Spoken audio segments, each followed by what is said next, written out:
Okay. Hello, everybody. Hopefully you guys can hear me. Let me know if you guys can hear me in the chat. Hopefully it comes through just clear, just fine, no issues. Hopefully there's no problems. Dun dun dun dun dun. Oh, man. Got the good coffee this morning. Free Cloud Funk. Yes, it is Free Cloud Funk. That's where we get that from. All right. Hopefully you guys can hear me. Let me know in the chat if you guys can hear me, so that way we can go ahead and start getting with our chat. Hello, everybody. Hello, good morning. Roman D says we got me loud and clear. Perfect, perfect. Good to see everybody. See, you got a lot of people chiming in all over the world. Got a lot of UK, a lot of UK, a couple of Germany. That's great. Cool. All right. Got a lot of great chats popping in. I see a lot of familiar faces. Good to see everybody. Good to see that everyone's doing good. Is everyone staying safe? Is everyone staying healthy? Everyone's staying healthy. I hope so. Hopefully nobody's getting sick. So that's good news. Got my coffee here. So today we're gonna give it a couple minutes here. Let people start to file in. Then we're going to do a kind of like a quick 40-minute-ish stream. We're going to talk a little bit about some of the rumors that have been going around. And I guess probably that'll go pretty quick, but then we'll talk a little bit about Star Trek Picard and stuff like that, because people like Star Trek Picard, I think, hopefully. City 17, represent Scotland. Oh, my gosh. Loud and clear in Oregon. Oh, wow. Okay, Alexandra. I know that, yeah, you're from Romania. Okay. Hashtag stay of the home. That's right. LA's in here, indoors and safe. That's good. Stay safe. That's good. Salt Lake City. Okay, you spelled city kind of weird, but that's all right.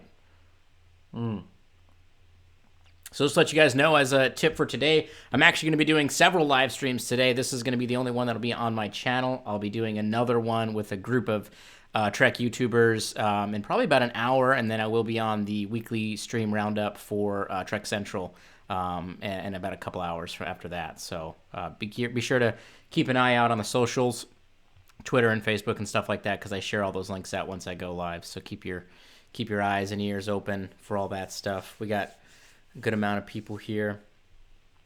All right, we've got a couple people from Salt Lake. Okay. Oh, okay. All right. That's pretty cool. A couple people from Albuquerque. That's crazy. Oh, wow. All right. We're just getting people filing in. We'll give it another couple minutes here. Then we'll go ahead and get started. So, obviously, today we're going to be talking about some of the rumors. And normally on this channel, we cover, like, the bad rumors. I've only talked about the positive rumors, I think, in, like, one video. But today we're going to talk about the positive ones. Normally we talk about bad rumors. Alex Kurtzman's fired. The sets of Discovery have burned down. Netflix has pulled out and threatened to sue CBS or whatever other nonsense they come up with. But today we're going to be talking about some of the positive rumors, but the dangers of rumors in general, overall. So we're going to talk a little bit about that. We're going to get into that, and then we're going to roll right into Picard Episode 9.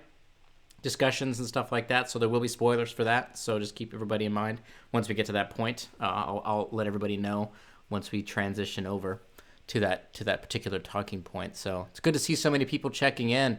Glad to hear you guys are staying safe. There are COVID patients right now in my little town. That sucks, man. I'm sorry to hear that. Triangulum Studios, hey, what's going on, buddy? You're not my buddy, guy. You're not my guy, friend.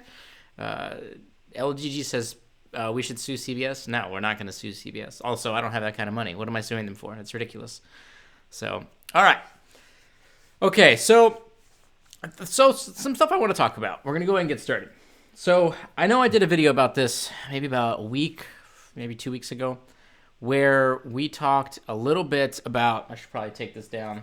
That document has a bunch of private information on it. We talked a little bit about some of the more positive rumors, and they were specifically centered around the Pike show coming out, and they're confirming that it's ready to go, and that the scripts are being turned in, the name has been confirmed, everything's banging on all cylinders. Captain Jack says, I'm mental for doing so many streams. Listen, I've got nothing to do, so that's what we're doing here today. So there's a lot of positive rumors surrounding the Pike stuff, and then I've seen even more positive rumors coming out from specific outlets that has kind of raised some questions for me about the authenticity of them, and then of course some of, you know, just the fact that there's no, you know, evidence to back up some of their claims and stuff like that. Now, I have said many times on this channel that I do think we're going to get a Pike show. I think that's kind of inevitable. And I think that's kind of just a given at this point, just based off of a lot of the other factors, which I've covered many, many times before. But now these rumors are continuing to kind of spin out of control a little bit, and it's important to understand why they exist and also understand how to kind of spot some of these more obvious, I guess you could say, you know, ploys to try to get you to read their articles and focus in on their content. So what I'm going to do is I'm going to switch over to the camera here. We're going to bring up something else. I'm going to pull my live stream camera stuff over here to the right. And then I'm going to bring up one of these websites here once it loads. So we're going to go ahead and do this. So, all right, going to cut over to the other stream. Hopefully this works. Okay, hopefully you guys can still hear me. I don't know if you guys can still see me, but hopefully you can. So this website right here, we've got this covered. Now, a lot of people know this website, and they know that it's not necessarily one of the best ones out there. But this is one of the main sites that has been running a lot of the positive Star Trek rumors that have been coming out.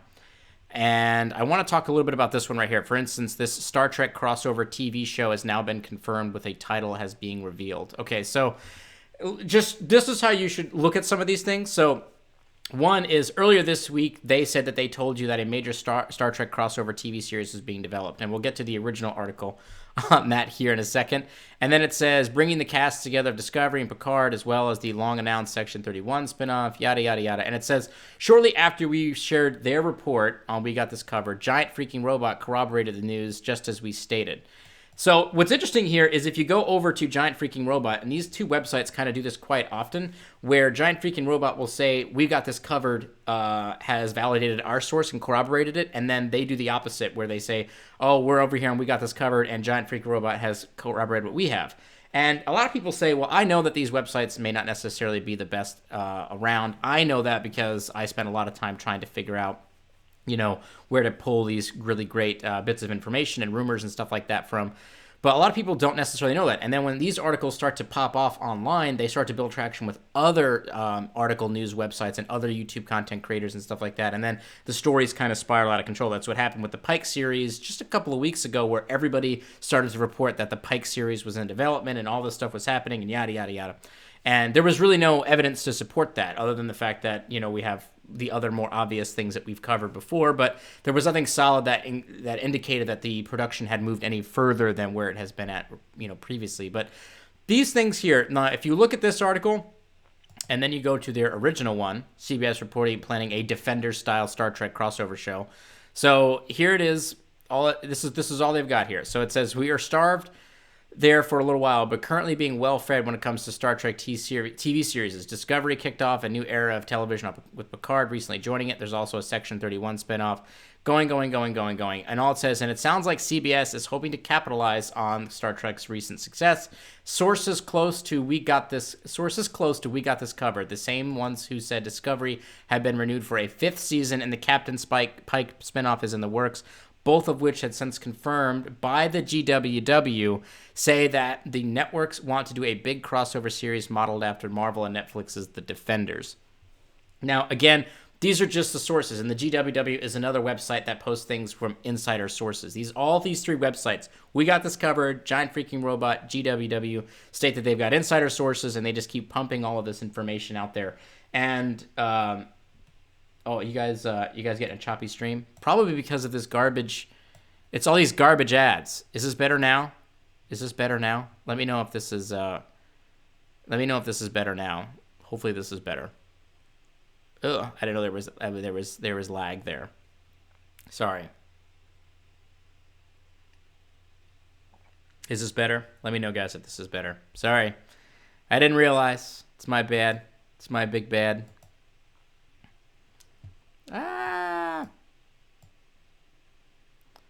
Too many people trying to stream their church feeds, maybe.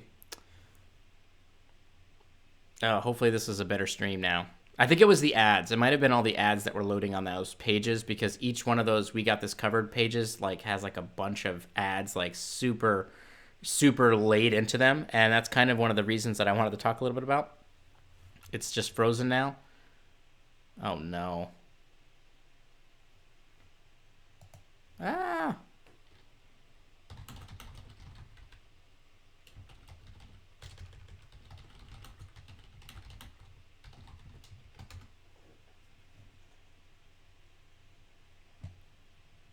Frozen video. What the heck is going on? What is it frozen on? Uh-oh.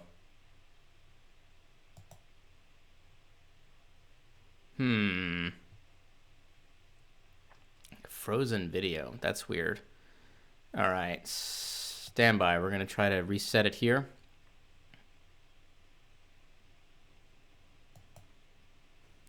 See if that works better. I'm going to shut these things down.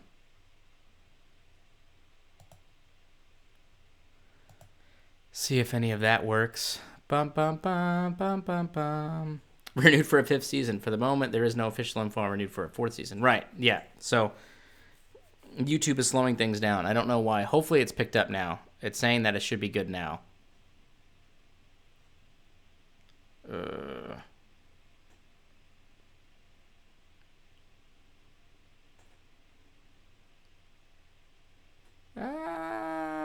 Hopefully it's better. Okay. Hopefully it's better now. It's working. The audio is great. You know what, guys? For now on, we're just going to go audio stream only. I don't know why the video chat seems to always sucks, but sorry about that. Okay, good now. That's good to know. I really do think it actually, I think that it has something to do with the fact that all those ads were loading on that website. And that was actually kind of one of my points that I was going to make, which is the fact that we can swap over here. So a lot of people ask me, why do they run these websites? Why do these websites run these articles, and try to kind of pull your attention over to them? And a lot of people say, well, obviously it's related to making money. It's related to making ad revenue and all that jazz. And you know, it's definitely directed for that. But like, for instance, you know, that We Got This Covered website that we were just looking at. This is what their ad to article connection is. So if you look at what is going on, we're still skipping frames here. I don't know why. 16% over the last 2 minutes a few seconds ago. We're getting a lot of stream issues here. Hopefully this is, I don't know what's going on. Maybe we're getting saturated from YouTube. I don't know. But if you look at this here, I'm going to bring this up. Hopefully this doesn't screw up the frames. Boop. So when you look at We Got This Covered's main website, this is how many ads are running on just that one article about the Discovery movie reportedly in the works with the first plot details revealed. So the fact is these articles are specifically driven to drive traffic to their website so that you click on one of these millions of ads all over their website. I feel like a lot of people do know this. It should be fairly obvious. But I did want to go ahead and highlight the fact that this is a very serious issue. And positive rumors are cool. Yeah, we all like to hear about positive things, but the reason why these things are being written, and there's really no information in there, they're usually about 1 or 2 paragraphs long. There's really nothing inside of them. There's only insider sources and then corroborating between the 3 websites, GWW, We Got This Covered, and Giant Freaking Robot. And this is all the reason for it. Now, We Got This Covered is obviously the biggest culprit of this. GWW and Giant Freaking Robot aren't as bad, but they still also have the ads kind of running on there, you know. And this is just to say that I don't have anything against the hustle. I don't have anything against the hustle of trying to make some money off of advertisements. That's not my beef. I mean, I run ads all the time on my YouTube videos. That's not what I'm talking about. It's the fact that the clickbait has been generated in order to pull you in with a positive news story and trying to make a quick buck off of you without providing any actual information. So the anti-Trek groups have been doing this for a little while now, and I think some folks have realized, well, we should do this for positive Trek rumors and try to bring in the pro-Trek fans, see if we can get money off of them. And I feel like that's what they're kind of going for with this style. I don't have any more additional information. As soon as I get solid info, I share it with all of you guys and gals so that everybody has it. and I want everyone to know as fast as I know about what's going on. But ultimately, unless I can have some solid backup sources with it, I'm not going to share it out. But these other sites, they just kind of run it, and they really want you to just click on their ads. So just keep that in mind when you see one of these things on social media, and you see one of these things on Twitter, things like that.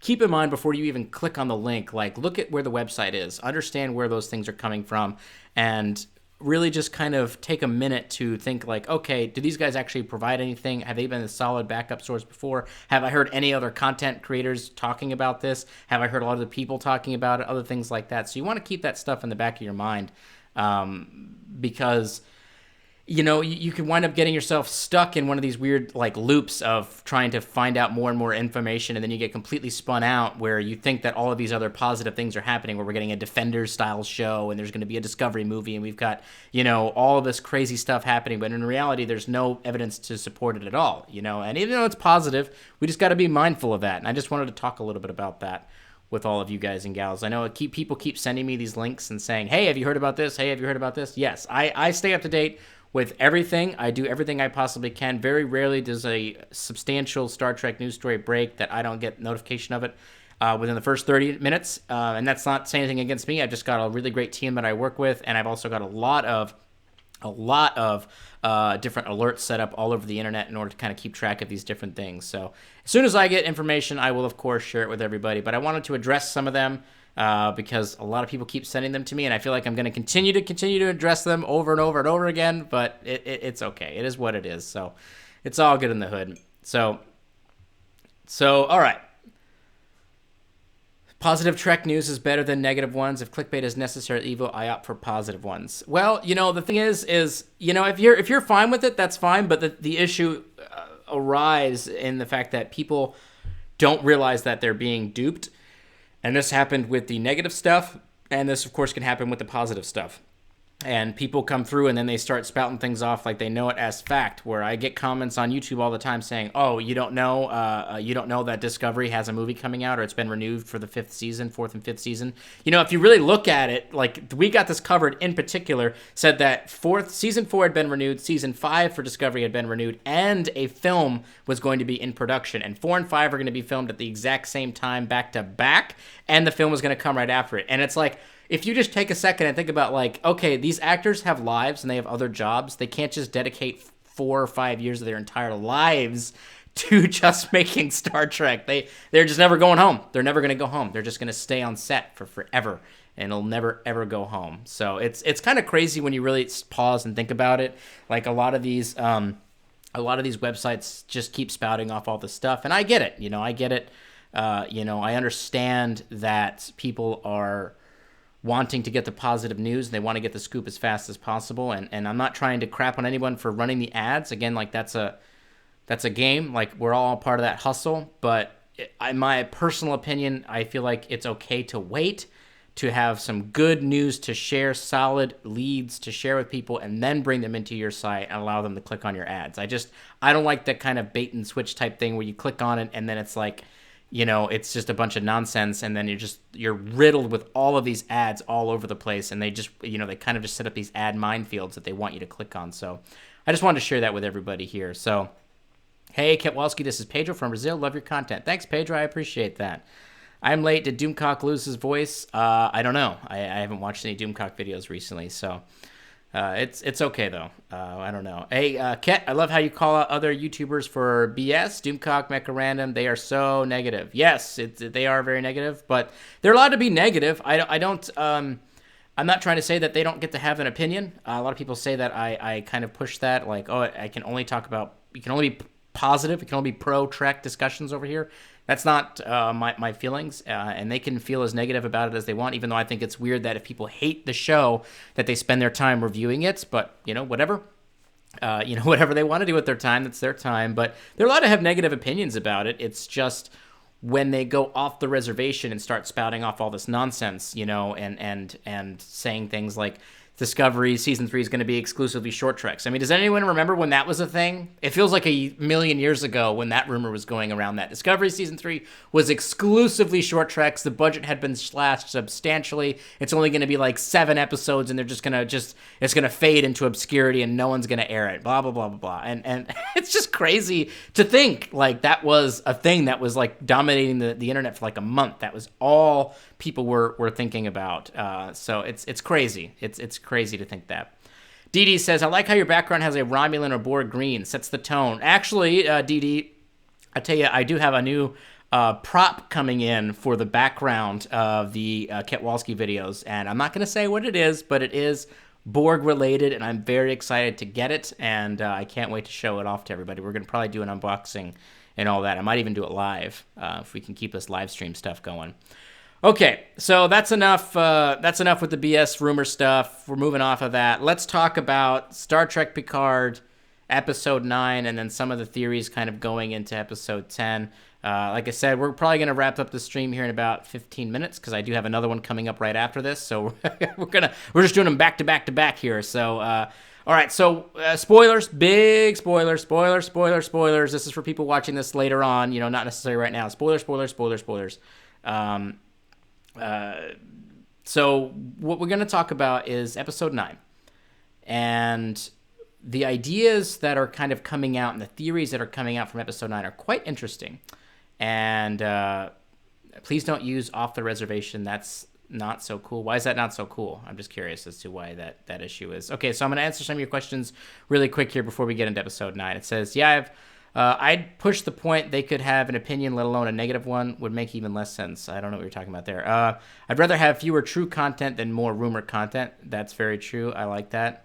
Has Discovery Season 3 finished production? Yes, it has finished primary production, but I actually just saw a post, I think it was on Instagram, by Anthony Rapp that said that it's finished pre-production and production, but the post-production is being slowed down because all the workers that were finishing the visual effect shots and editing have gone to distance working and teleworking, so it has slowed down the post-production process quite a bit. So you may see a delay in the release of Discovery Season 3.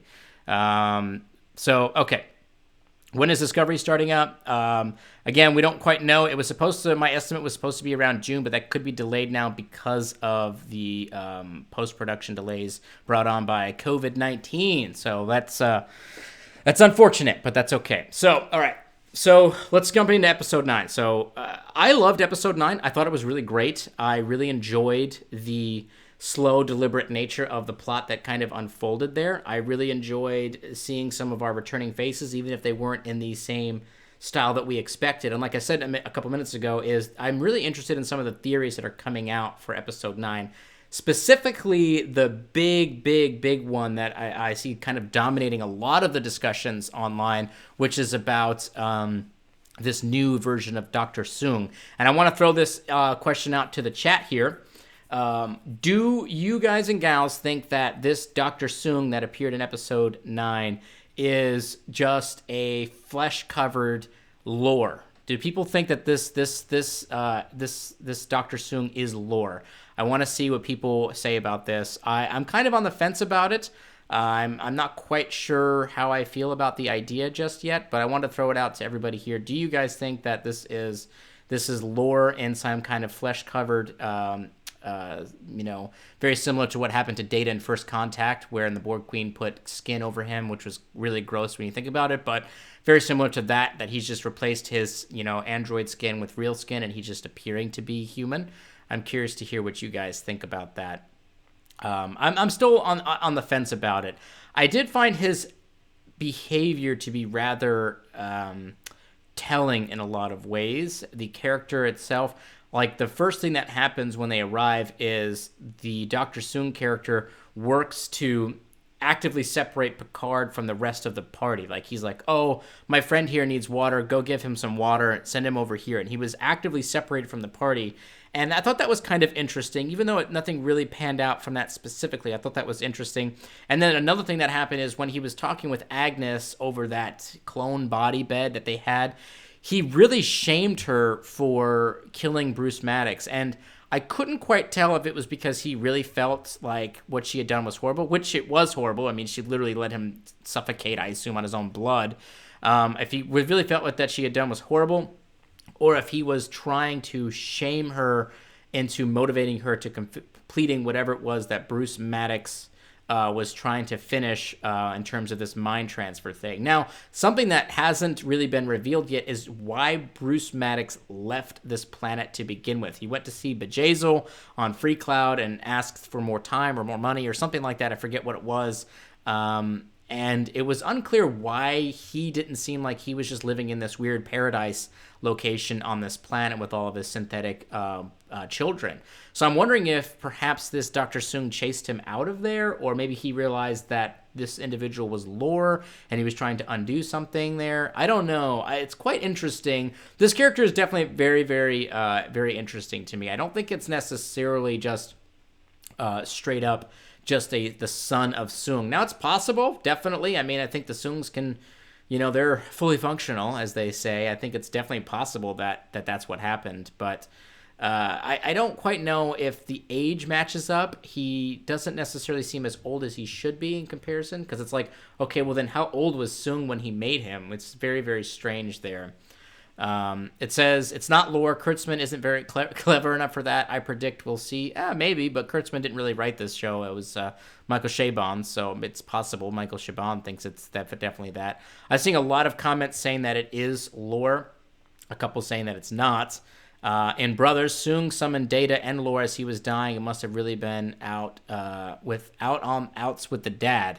Yeah, I mean, Laura has said a few things that were rather interesting to the way that this Dr. Soong talked, where he's like, my father had me and then he made Data, which was a fact he never reminded me, never ceased to remind me of. And there was a lot of jealousy between Laura and Data. That was one of the big dynamics between their relationship. And that's why it definitely felt a lot like Lore. Sutra might be some Lore surrogate, though. I thought so, too. I mentioned that in my review, where I was like, okay, Sutra might actually be some kind of relationship to Lore. And I was actually saying that some of the, like, if you look at what was the woman that got, the android that got the brooch stuck in her head, her behavior seemed very naive, very childlike in comparison to the way that Sutra was acting. And it made me feel like Sutra may have been built off of Lore's, neurons, whereas some of the other ones were built off of Data's neurons in some regards. So it made me feel like there was there was a lineage difference between some of them here. I am very, very interested to see if they bring up Lore in any way, shape, or form. Bruce Maddox felt too important just to be killed off just like that. If there's a twist, I'm expecting it here. I don't feel like Bruce Maddox was too important to kill off the way he was. I mean, I feel like they had to find him because the plot demanded it, because they were dealing with synthetic life forms. But if Bruce was allowed to survive too long, the entire mystery of this show would have been revealed within the first 10 minutes, because he would have had all the answers that Picard was looking for. So they had to kill him, but they also couldn't not go find him. So it made sense that it kind of worked out that way. They could have, of course, done it a million different ways. I mean, we can pick apart the story procedures for days on end. I mean, I wouldn't have necessarily done it that way, where he was hanging out on this weird casino planet and stuff. But yeah, I mean, that's just, there's just a bunch of different ways to kind of go about that. Nathaniel Robinson says, couldn't Soong be a son of Lore, like Soji is the daughter of Data? Maybe. It's very possible. Definitely very, very possible. I find it very coincidental that Bruce Maddox, after fleeing Earth, happened to find and connect with the supposedly only surviving relative of, Dr. Soong, the human Dr. Soong. It's kind of interesting. And that's why I say, I feel like there's going to be a little bit more of a reveal here to what the heck is going on. And but if it is Lore, if he is Lore with just human skin made up, what is his obsession with this mind transfer thing? Why does he care about that? Why does he care about making a human body? Becoming human was always Data's deal. That was not Lore's thing. Lore was never interested in becoming a human. So I'm not quite sure how those things would kind of add up in that way. Brooch stuck in her head. You make it sound accidental. Well, I don't know. It was very weird that the brooch pen killed her. I hope they kind of go into more of that. So Says Dr. Sung had the possibility of downloading his mind on the other planet, and maybe AI Sung is a reborn Noonien Sung. Maybe, but I feel like he would have revealed that at some point, and he definitely would not have been as, I guess, aggressive as this Sung was. Noonien Sung seemed to be just disinterested in most things and was kind of just like, felt like he was like above everything else in a lot of ways. What are the odds that one of the androids is named Fanfig? Maybe. I don't know. That would be kind of weird. What do you make of the blatant story ripoff of Mass Effect 3? I don't have any comments on the Mass Effect 3 blatant ripoff thing. I don't think that it is a blatant ripoff yet, because if you guys actually watch my review, I'm theorizing right now that this admonition thing is actually a trick, and that this ancient species that put these beings in I think this ancient species that created the Conclave of Eight and the admonition device actually locked away this weird tentacle monster that we saw from the preview for episode 10. I think it locked them away in like a Phantom Zone type situation, and it was a warning to all races to never unleash it. But I feel like the Romulans misread the admonition for their own purposes, just like I think that the synthetic Sutra misread the admonition for her own purpose. And I think that once they call upon them and activate and open up this rift, this giant tentacle monster is going to come through it. This, the centipede tentacle monster is going to come through it and just start wrecking everything. And I don't think it's going to be what anybody thought it was actually going to be, which to me is not Mass Effect 3's plot at all. Like, Mass Effect 3's plot was, once civilization in the galaxy reaches a certain point, then these Reapers come back and wipe the slate clean again, and the whole process starts all over again. And I get all that. But the plot of that video game and that whole story was that the Reapers were there to wipe out all life and reset everything kind of back down. And also the plot of that movie was that game was to build up this giant, massive coalition of all of these different alien races to help save the galaxy from everything like that. And that doesn't seem to be really what this is about. It just doesn't really, I don't know, like, there are some similarities to it, in my opinion, but I feel like if you read enough science fiction novels and play enough science fiction style games and watch enough science fiction style shows, you'll realize that there are only a certain number of things that kind of happen inside of these science fiction stories, and a lot of the ideas are a bit tired in some regards. So I don't really see it necessarily being a direct one-for-one ripoff or anything like that. It's, maybe I'm biased, but I don't see it. If the admonition is so easily misread, then the Takans really were off their game. Maybe, but, that's not an exact science. I think we've already gotten one situation where they're saying, the humans and Romulans and organic life, I should say, that they didn't understand what the admonition was about. But now that the synthetic life forms have read it and they're like, we've got it for sure. We've definitely cracked the code. I think it's a little bit of a convenience in that regard, that every time somebody goes through the admonition, they see what they want to see, and it impresses upon them a certain level of familiarity. I can't say the word, but anyways, Sutra, I think, was already feeling that humans were bad because they killed her sister Jaina. And when she went through the admonition, she felt like, these beings will come down and protect us from organics life, and they're super bad, because that's what Sutra's mind was already at. Just like when the Romulans went through it, they were already like getting this feeling that, maybe AIs are bad. They touch this device and they immediately, just reinforces their feelings. And again, like, if you look at the way the Romulans go through it, it's super hectic, and it's like explosions and death and danger and all this stuff like that I feel like plays up the kind of cognitive cycle that a Romulan would have when they touch it. So I'm curious to see if any other normal person will touch this damn thing, and maybe they'll get something else. I don't know. I'd love to see Picard go through the admonition in some regards to see if maybe what he sees. Maybe Control can control stuff back in the past, although they're stuck in the future. A lot of people are saying that this is a Control related thing because of the tentacles, and one of the things that Control sent back from the future and Discovery had these tentacle things. It looked kind of like a Sentinel from the Matrix.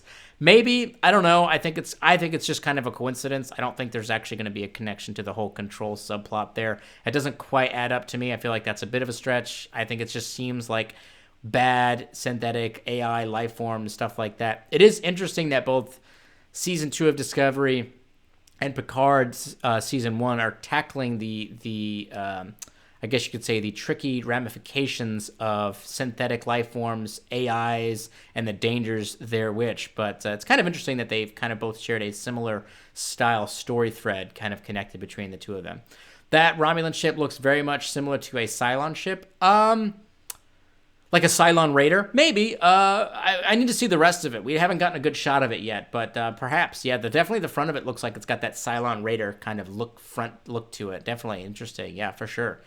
Control didn't get sent to the future. That's what you think, CL0626. We don't know what's going on in the future. Let everybody touch the admonition carousel. Line right up. Yeah, seriously. Yeah, definitely. We need to bring back Laris. Yeah, so let's talk a little bit about what's going to happen in episode 10. I do think that the Federation squadron is going to arrive. I think that all of the flower ships are going to get destroyed. I think that the Borg cube is going to be repaired. I think there's going to be a fight between an initial fight between the Romulans, the Federation, and the Borg cube. They're all going to be kind of fighting together. And then the beings are going to come through that portal, and then all three groups are going to have to work together to defeat these tentacle monsters, because it's not going to be what anybody expected. I think it's going to be bad news bears for literally everybody. That's what I think is going to happen. So Triangulum Studios says, I'm okay with connections to the previous treks, but I think going forward they need to create their own new enemies to set its own course for the show. So no Iconians. Yeah, I'm not super sold on the idea that it's Iconians. The only thing that kind of led to me the Iconians is obviously the dates match up in terms of the 200,000, 300,000 years ago. That does add up for the Iconians. And then one of the images within the admonition showcases what appears to be like an Iconian archway. I can try to see if I can find my image of that really quickly, and I can try to bring it up so that you guys can see what I'm talking about. Yeah, one of the images makes it seem like there's an Iconian archway there. Yeah, here we go. This is the one I'm looking at here. So let me bring this over here so you guys see what I'm talking about. Hopefully this doesn't reduce the video quality again. Here we go. So if you look right here in this bottom corner, it actually, if you brighten up this image quite a bit, you'll actually see it. So that's where you want to see the admonition piece. I'm going to bring this back over here. There we go. Super professional. So you can kind of see that whole, I guess you could say, the archway that is very Iconian-esque in a lot of ways. But I don't necessarily think that it's just Iconians. So that archway could be anything. Could just be a building. I don't really know. But yeah, I don't know. I don't think it's going to be Iconians, though. That's just my personal opinion. But I do agree with Triangulum that they need to start making some of their own new threats, and perhaps that's what we're going to get with this new being. Maybe this being is going to come down, and it's going to be a real cliffhanger moment where maybe Picard looks like he's going to die. Maybe it's going to be like a really bad news bears situation where it's like, oh my gosh, we're being crushed by this tentacle monster, and then it fades to black, and then we have to wait for season 2, and we don't necessarily know what's going to happen. I hope that's not the case. What I'm hoping for in terms of ending this season, so to speak, I hope that we resolve the majority of these issues, and we have kind of like a fun, like little scene at the end where the crew, the La Serena crew is kind of like getting together to go on another adventure, and then they encounter a whole new threat, and there's something else out there. Maybe Q will show up at some point or something like that. So one thing I want to ask you guys and gals before we end this stream here, because I got to get ready for the next one, is do you guys and gals still think that Sila's going to show up? I made a theory that she might show up actually here very soon, because of the positioning of Commodore O on board of the Romulan fleet flagship. I am curious to see what you guys think about that, because she's not sitting in the captain's chair. It's behind her, and she's sitting and standing kind of in front of it. Excuse me, not sitting, but she's standing in front of it. And I'm curious to see why they did that. I'm wondering if that the reveal is going to be that she's the person actually leading this massive Romulan fleet, and it's not necessarily just Commodore O. I'm curious to hear what you guys and gals think about though. That do you guys think that this is where Sela's going to pop up, or are we letting Sela go? Was I wrong in my Sela predictions entirely?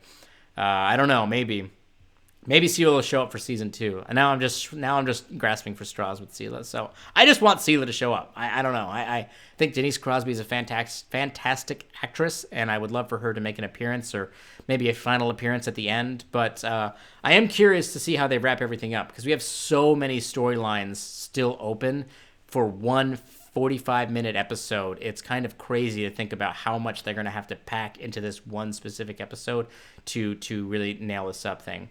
I don't think Sela is Zhat Vash. Okay, God, no, please, no Sela. Okay, that's very... okay, no. Masi Gi does not like a Sela. A lot of people really hope Sela is O's boss. No to Sela. Maybe on the Commodore ship, Sela will show up. So I got a couple of no Selas. That's interesting. I don't have anything against Sela.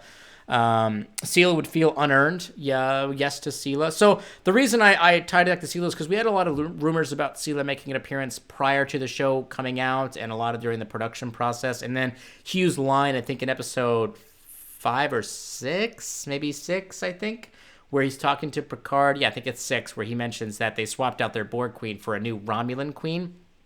And I don't think that he was just speaking out of turn, and I don't think he was referring to Commodore O, but that could be a seed that they've planted that will pay off into the next season, where Sela will be, revealed as the Romulan queen, because we still don't know a whole lot about what's going on in the Romulan government. So she could be a prominent member of the Zhat Vash, or maybe part of the Romulan Navy and stuff like that maybe nobody knows about. I don't know.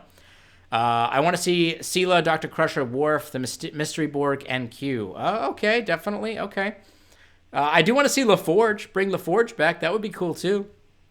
I would love to get that. We got a lot of Sela in STO. We did get a lot. We got nothing but Sela in Star Trek Online. She was the reason for this whole friggin' supernova thing to begin with. It was all her fault. So I know we got a lot of Sela in Star Trek Online, but I'd like to see her return back to Alpha Canon. That would be a lot of fun, I think. So, isn't it weird to call Commodore O a Commodore? Do Romulans even use these ranks? I remember they used some Roman ranks. I don't know. I don't know if I don't know. Actually, I don't know if the ranks are similar to that for the Romulans. I know they use Centurion and stuff like that, Sub-Commander and Commander. I don't know if they have the Commodore rank. I don't think that there's no reason to assume that they wouldn't. Or maybe she just likes being called Commodore. Maybe she just enjoys it. I don't know. If I earn the rank Commodore in any type of situation, I would definitely insist that people call me Commodore in every situation, because that's a cool freaking name. Sela is the new Borg Queen, not in the Borg Queen sense, in the sense that in the context of the episode, Hugh says that they swapped out Borg Queens for a new Romulan Queen. I don't think she's a Borg. No, definitely not. Any thoughts on the Chronoton anomaly that happened on the Borg Cube? No, I don't think there was anything specific to do with that. My personal opinion, I don't think so. I think it was just background noise. I don't think that they meant anything by it.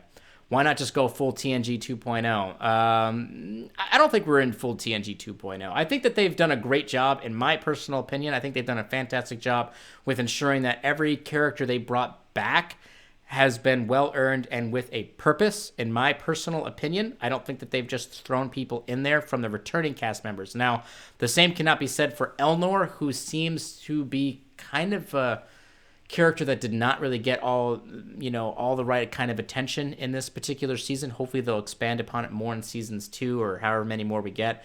And of course, you guys, I think most of you guys know how I feel about Narek, and so hopefully he goes away. Isn't the Commodore a Starfleet rank? She's a Commodore in Starfleet.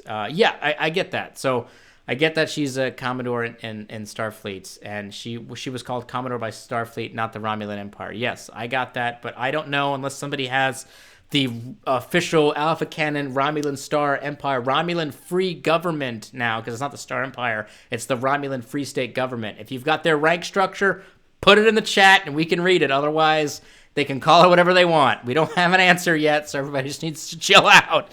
So I think let's just let that go.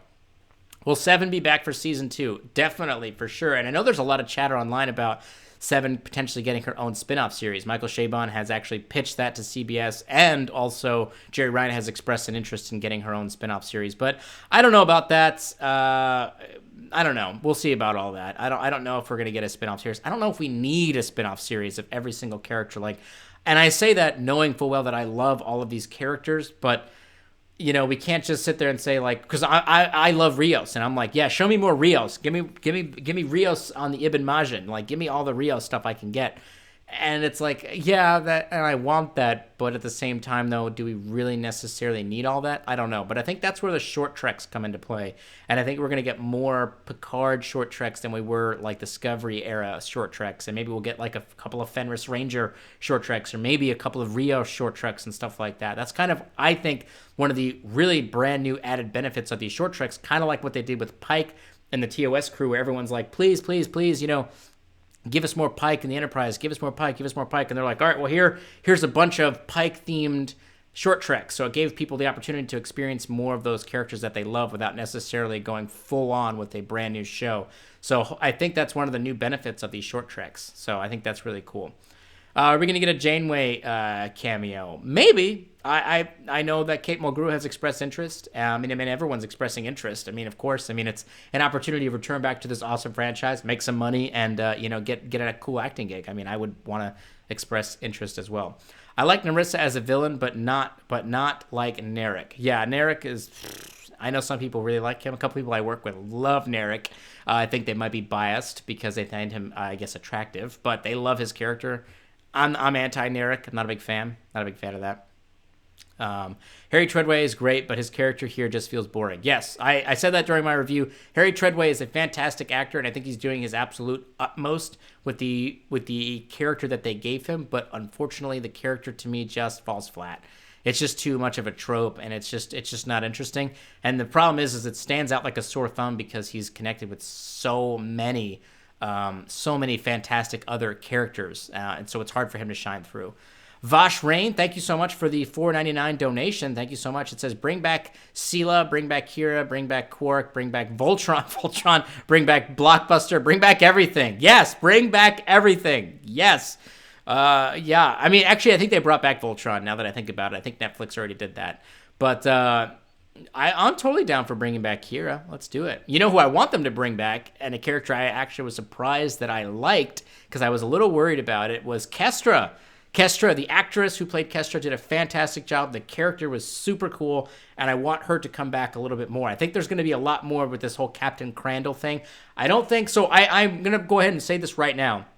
Because they were aware that they were going to get a second, potentially even third season of Star Trek Picard, super early on, I think a lot of the plot elements that were left open inside of season 1 are going to be things that they're setting up for the second season. Specifically, Captain Crandall. Like, what's the deal with Crandall and all that stuff like that? I feel like there's going to be a lot more with a lot more with Vashti and stuff like that. I feel like there's going to potentially even be more with the Conclave of 8 and more about who the Fenris Rangers are, more about this Romulan Free State, the Romulan Rebirth movement. All of these different elements that they really set up, I think, in this first season aren't going to be resolved in this episode that we're going to get. So I feel like they're planting a lot of seeds for plot threads that are going to connect through into the second season. So I'm super excited about that. That's going to be really cool, I think. But yeah, I'd love for more Kestra. That was a great character. Ketwolski, this fleet is an official Romulan fleet. So this is the thing, right? And I made this point in my episode 8 review, which is weird that the Zhat Vash, Narissa, and Commodore O have taken control of this massive fleet. They took control of the fleet that was outside of the Romulan Cube, which were supposed to be Romulan Free State security members and fleet members, but they took control of it, and now they're on their way to the planet to destroy all the synthetic life forms. And it frustrates me that they didn't talk more about how they had the ability to commandeer and control all of these things. I should say commandeer, but basically exert their control over all of these different ships that were part of the Free State government and then take them to go on this mission. So it is an official Romulan fleet action, but what's weird is that this small splinter group of the Tal Shiar were able to do that without any kind of explanation, which is why I think that a lot of the seeds about the Romulan Free State, the Romulan Rebirth movement, and all those things like that aren't going to be paid off in this season finale, and those things are going to be connected into the larger plot of the world that they've built for seasons 2 and 3 and however many more we get. So that's what I think. That's what I think about that. Alison Pill may be killed off. Yes, I think Alison Pill might get killed off. I don't think that her character going to jail for murdering Bruce Maddox is going to be a good end for her character. I feel like there's going to be some I would say some kind of sacrifice there. I'm going to be a little bummed if they just go with this whole like, well, she was under the influence of the admonition by Commodore O, who was a Romulan spy, so we're going to let her off the hook for murdering Bruce Maddox. I hope that they don't go that route because I kind of find that a little bit bullshit, but that's just me. All right, so we're going to go ahead and wrap up the stream here in the next 5 minutes. If you guys got any other questions, throw up your questions in the chat here. I'll go ahead and answer them as fast as I possibly can. If you guys do want to go ahead and let me know also in the chat is how excited are you for the season finale? You know, on a scale of 1 to 10, 10 being you literally can't wait and you wish you could hack the CBS servers to get it now, and 1 being you're not even going to watch it for another year. I'm just curious. Go ahead and throw up your ratings there. I'm at a 10. I wish I could hack the CBS servers and get access to it right now. That's just me. So you guys are getting your ratings in here. I'll go ahead and answer some of these questions. It says, do you think that the Romulan housekeepers will come back? They were my favorite characters in the show. Yes, I think they're going to come back. I don't think right now, based off of the pacing of this final episode, that they're going to come back at the end. I was hoping that we would have like a return to Vineyard type ending where the whole crew kind of goes back and they're sharing a bit of wine and they're kind of like calming down after all this mayhem. And then the next inciting thing happens, and then that kind of is the hook for the second season. I don't think that's going to happen anymore. I think we're going to leave off on kind of a battle cliffhanger now. I think that's what's going to happen. Riker will come with the fleet because he knows what planet they are on. Perhaps. That would be really cool. That would be very, very cool. I'd like that quite a bit. Agnes will end up in the android body. She was asked if she'd die for them. No, I don't think Agnes is going to end up in the android body. I'm still confident that Picard's going to end up in that android body. All right, we're getting the ratings in here. What if they cameoed Cisco? No. Number one, they can't cameo Cisco. Mainly because the fact that they just can't recast him, because that would be literally terrible. That would be the worst thing that they've ever done. People would be rioting in the streets more than they are now. I'm seeing a lot of 10s here. Will they try and redeem Narek and Love with Soji? Yes, Milo, they're absolutely going to do that, and it's going to be totally boring and lame. Seeing a lot of 10s, 8 5s. I'm crossing my fingers, 10. Resurrection Starships, 4. I love your consistency, 4. Not interested. Don't let Picard die so early. He's not going to die, man. Don't worry, WSI Trek. Definitely not going to die. 2 from Snowman Frost. I could have guessed your rank. I'm pretty sure I'm going to watch some reviews first. That's definitely fair. Imrul Khan, 9.999999. Okay, I like it. I like that. That's very cool. Yeah, so we got a lot of good ratings there. Man, just an idea. What if the Golem is used to trap mind into synthetic bodies, and in this way make the synths assimilate people just like the Borg? Maybe. That would be kind of interesting twist, but that would be a really long process. The Borg plays a big role. Yes, the Borg will play a big role. I think that the Borg have already played a big role in Star Trek and in this episode, specifically the Cube. I wonder what happened to all those drones, though. They seem to have been gone. That's okay, though. All right, guys and gals, I'm going to go ahead and wrap up this live stream. I appreciate everyone who joined me. Sorry about the technical issues at the beginning. I think, again, it was probably all those ads that were loading up on that damn page, but I'm glad we got it resolved and stuff like that there. So I appreciate everyone showing up. I really enjoyed the chats. I will be sharing out where I'll be at in these next few live streams. Like I said, I've got 2 more today. One that's coming up in about very soon, actually, and that I have to get ready for with a bunch of other Trek YouTubers. And then we got another one later on in the evening time frame with Trek Central, where we'll be reviewing episodes